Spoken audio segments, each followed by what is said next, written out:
गुरुजी शुक्राना, गुरुजी अनंतम शुक्राना हमारे गुरुजी महाराज का। ओम नमः शिवाय। शिवजी सदा सहाय। ओम नमः शिवाय। गुरुजी सदा सहाय। शुक्राना, अनंतम शुक्राना। शिव पुराण में चतुर्थ कोटि शतरुद्र संहिता का सेकंड जो चैप्टर है वो है शिवलिंग महिमा वर्णन। अब शिवलिंग की जितनी भी महिमा है वो सारी इसमें बताई गई है। सूत जी बोले, गंगा जी के तट पर बड़ी प्रसिद्ध हुई और मुक्ति को देने वाली काशी नगरी है। वह लिंगमयी और शिवजी के निवास की भूमि कही जाती है। वहाँ मुक्ति की देने वाली शिवजी की मुख्य प्रतिमा है। कृतिवास नामक शिव भी वहाँ है। वहाँ निवास करने वाला वृद्ध तथा बालक साक्षात शिव के तुल्य हो जाता है।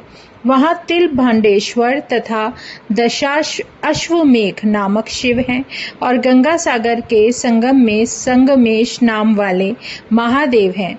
भूतेश्वर नामक तथा नारीश्वर नाम से प्रसिद्ध जो निरंतर भक्तों को सब वस्तुओं को देने वाले शिव हैं, वह कौशिकी नदी के समीप विराजमान है। गंडक की नदी मतलब एक नदी है जिसका नाम है गंडकी के तट पर वटुकेश्वर महादेव हैं और फल्गु नदी के समीप सुखदाई पुरेश्वर नामक है तथा उत्तर नगर में सिद्ध नादेश्वर हैं जो दर्शन मात्र से मनुष्यों को सिद्धि देने वाले हैं और वहां पर ही दूरेश्वर नामक शिव हैं। दधीची को संग्राम भूमि में हुए श्रृंगेश्वर तथा वैद्यनाथ नामक और जपियेश्वर नाम से प्रसिद्ध है। गोपेश्वर तथा रंगेश्वर वामेश्वर और नागेश कामेश विमलेश्वर नाम वाले हैं। व्यासेश्वर सुकेश तथा भांडेश्वर हुंकारेश नामक शिव की प्रतिमाएं हैं। सुरोचन भूतेश्वर तथा संगमेश नाम से प्रसिद्ध ज्योतिर्लिंग है और यह बड़े पापों को नाश करने वाले हैं। तप्त को नदी के तट पर कुमारेश्वर सिद्धेश्वर तथा सेनेश नाम से प्रसिद्ध है। रामेश्वर कुंभेश तथा नंदीश्वर पुजेश पूर्णा में पूर्णक हैं और पहले प्रयाग में ब्रह्मा जी से स्थापित किए ब्रह्मेश्वर दशा अश्वमेघ तीर्थ पर धर्म अर्थ काम मोक्ष के फल को देने वाले हैं और वहां पर सोमेश्वर संपूर्ण आपत्तियों को दूर करने वाले हैं और भारद्वाजेश्वर श्री ब्रह्म तेज के देने वाले हैं। शूलट कंटेश्वर महादेव साक्षात कामना के देने वाले हैं और वहां माधवेश्वर शिव भक्तों की रक्षा करने के लिए वहां पर विराजित है। हे द्विजो, साकेत में नागेश नाम से प्रसिद्ध हैं। यह सूर्यवंश में उत्पन्न हुए मनुष्यों को विशेष सुख देने वाले हैं। पुरुषोत्तमपुरी में भुवनेश्वर जी प्रसिद्ध हैं।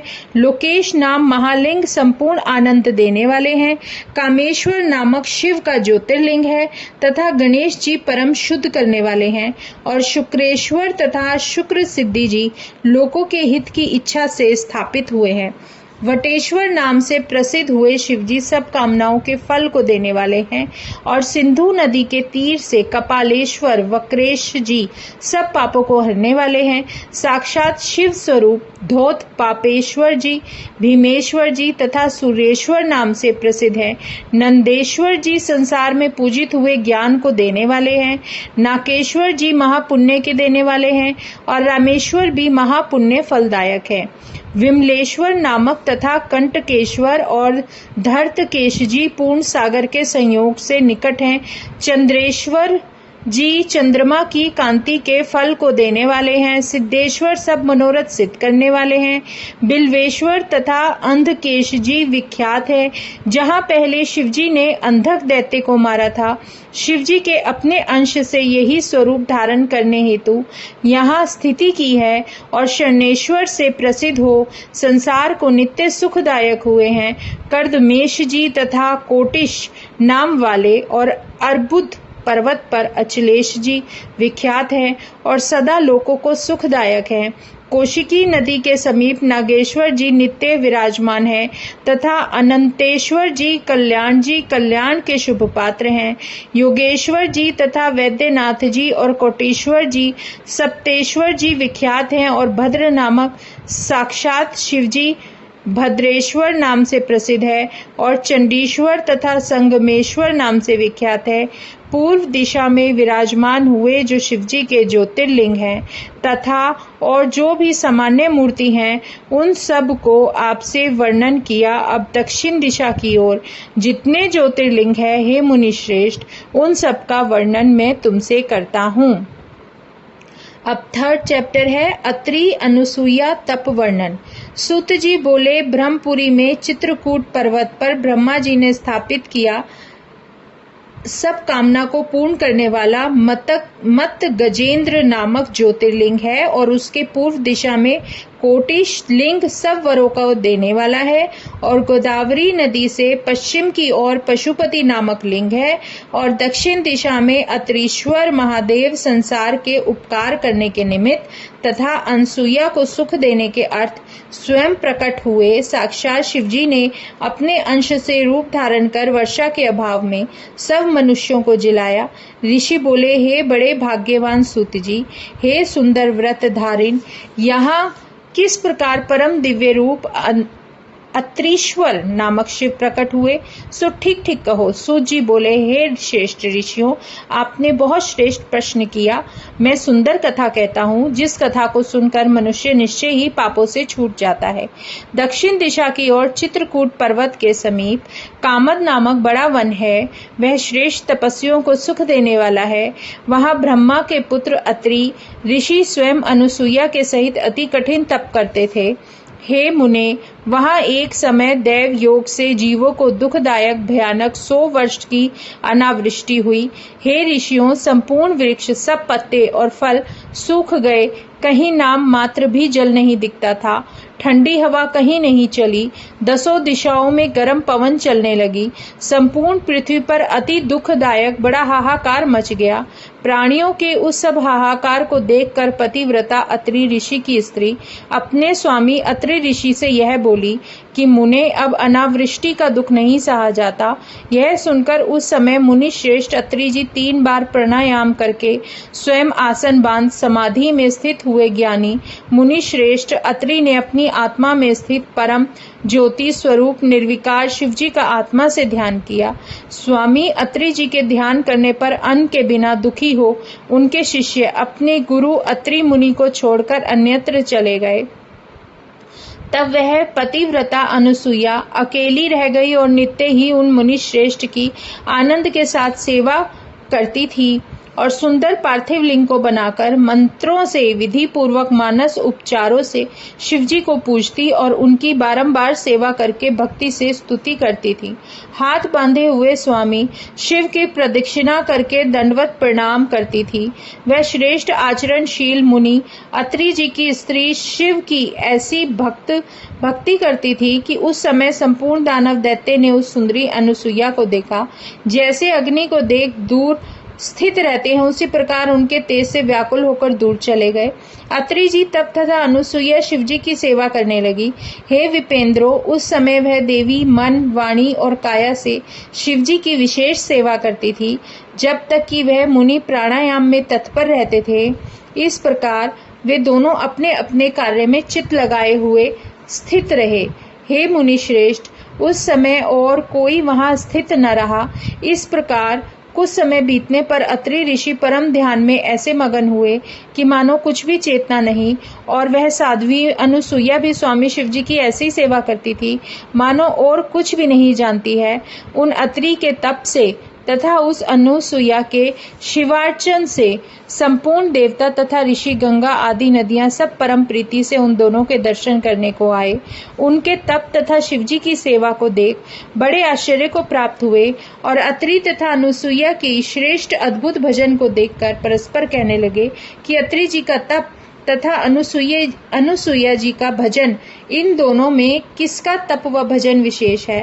तब उन सब ने सम्मति कर भजन को ही विशेष कहा। यद्यपि पूर्व ऋषियों ने भी इसको कठिन तपस्या की है परंतु इस प्रकार का तप किसी ने नहीं किया। ऐसा सबने कहा यह अत्रि ऋषि और अनुसुईया दोनों ही धन्य हैं। ये दोनों स्त्री पुरुष परम प्रेम से कठिन तपस्या कर रहे हैं। यह इनका तप बड़ा श्रेष्ठ और दुष्कर है। त्रिलोकी में ऐसा तप आज तक किसी ने नहीं किया। यह बात नहीं जानी जाती है। उन दोनों की इस प्रकार प्रशंसा करके सब लोग यथा योग्य अपने अपने स्थानों को चले गए, परंतु गंगा जी नहीं गई। वह गंगा जी उस साध्वी से शिव भजन करने के कारण प्रसिद्ध हुई और मोहित होकर वहीं रह गईं। हे मुनीश्वरों, गंगा जी ने कहा कि मैं अनुसुईया का उपकार करके जाऊंगी, और इधर शिवजी अत्रि मुनि के ध्यान से वहां स्थित रह गए। हे ऋषि श्रेष्ठों, इस प्रकार वहां पूर्ण अंश से स्थित हो आप कैलाश पर्वत को गए। इस प्रकार वहां पर 54 वर्ष बीत गए और वर्षा ना हुई। तब तक अत्रि मुनि उसी प्रकार ध्यान समाधि में ध्यान लगाए रहे, और अनुसुईया ने विचार किया कि जब तक स्वामी समाधि में ध्यान लगाए रहेंगे तब तक मैं भी जल ग्रहण नहीं करूंगी।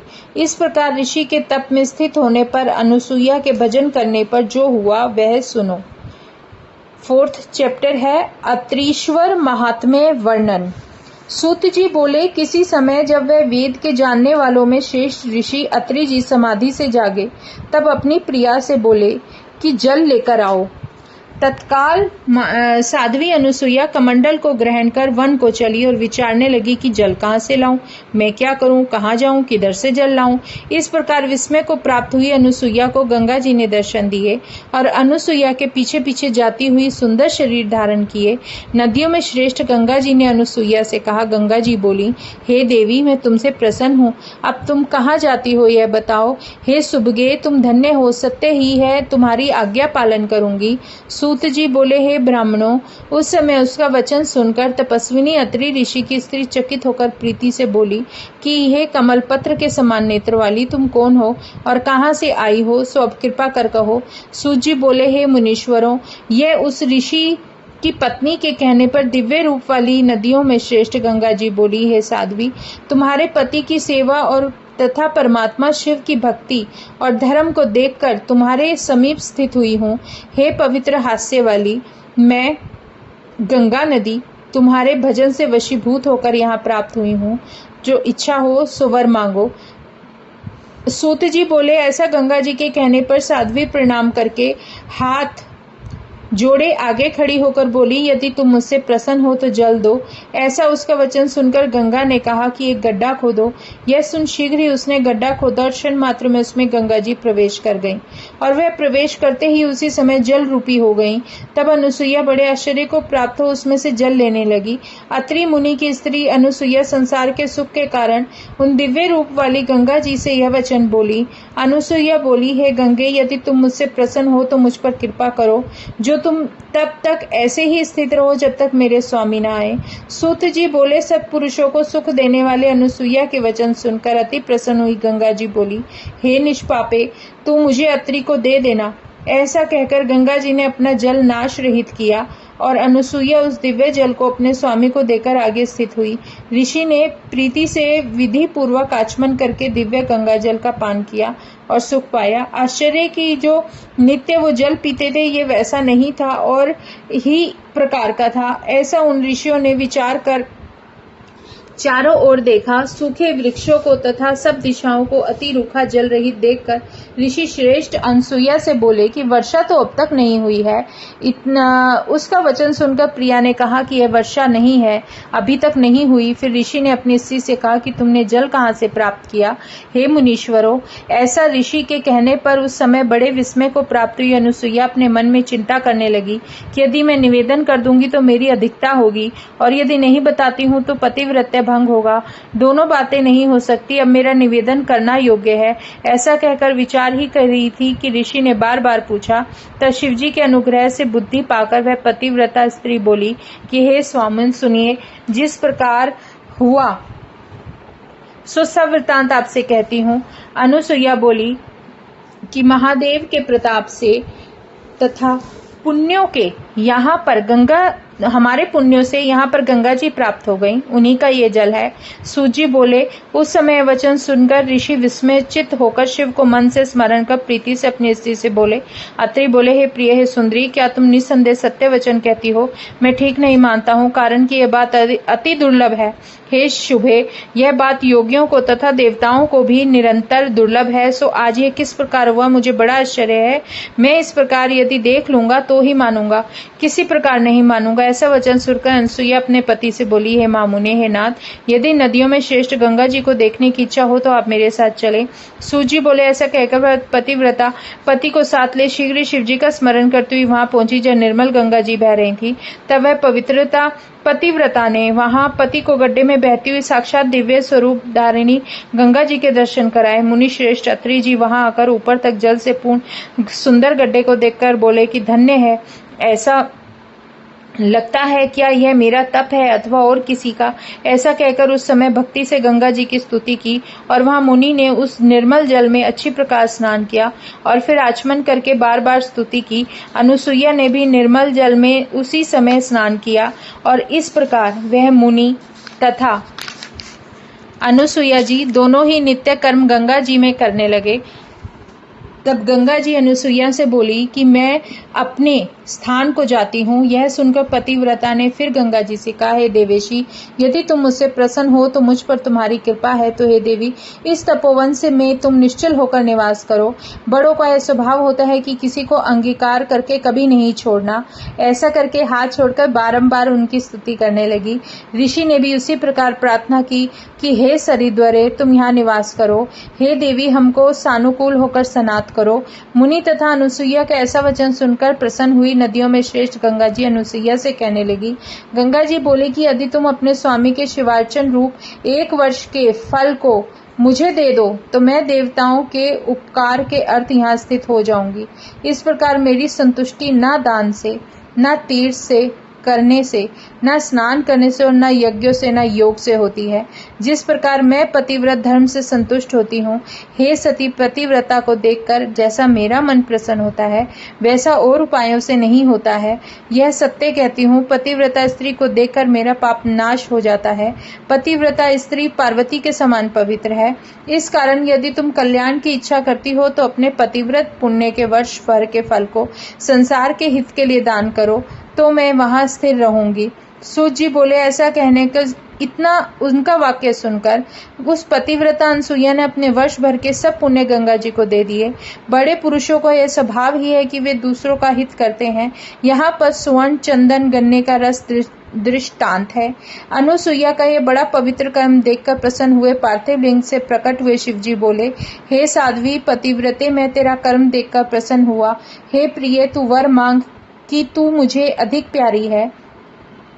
तब वह दोनों स्त्री पुरुष सुंदर आकार वाले तथा 5 मुख सहित शिवजी को देखकर बड़ा आश्चर्य करने लगे और महाभक्ति में तत्पर होने नमस्कार करके हाथ जोड़कर स्तुति करके संसार के कल्याण करने वाले महादेव जी की पूजा कर कहने लगे कि वे स्त्री पुरुष बोले, हे देवों के ईश्वर, यदि आप प्रसन्न हैं तो प्रसन्न हुई जगत की माता पार्वती समेत इस तपोवन में निवास करो और संसार को सुख दो। इस समय प्रसन्न हुई गंगा जी तथा प्रसन्न हुए शिव जी दोनों देवताओं ने वहां स्थिति की जहां वे ऋषि रहते थे। दूसरों के नाश करने वाले शिव जी वहां अत्रीश्वर नाम से प्रसिद्ध हुए और वहां गंगा जी भी अपनी माया से उस गड्ढे में स्थित हुई। उस दिन से लेकर वह अविनाशी रूप से स्थित हुआ जल हाथ भर के गड्ढे में मंदाकिनी नाम से प्रसिद्ध हुआ। और हे द्विजो, वहां पर दिव्य ऋषि अपनी स्त्रियों सहित प्रत्येक तीर्थों में आए। जितने भी तीर्थ होते थे तभी वो आ जाते थे और सबसे पहले चले गए थे। वे सब भी प्राप्त हुए। यज्ञों में तत्पर ऋषिजनों ने यव और व्रीहि लेकर वहां होम किया। हे मुनीश्वर, उस समय उन कर्मों से संतुष्ट हुए मेघों ने वर्षा की और संसार में परम आनंद होने लगा। वह अनीश्वर नामक शिवजी का महात्म्य तुमसे कहा था, जो सुख देने वाला तथा भुक्ति और मुक्ति को देने वाला है, सब मनोरथों को पूर्ण करने वाला और भक्ति का बढ़ाने वाला है। जय गुरु जी, शुक्राना गुरु जी, अनंतम शुक्राना। अब चतुर्थ कोटि शतरुद्र संहिता का 4th चैप्टर कंप्लीट हो चुका है। शुक्राना गुरुजी महाराज का, अनंतम शुक्राना। ओम नमः शिवाय, शिवजी सदा सहाय। ओम नमः शिवाय, गुरुजी सदा सहाय। शुक्राना, अनंतम शुक्राना।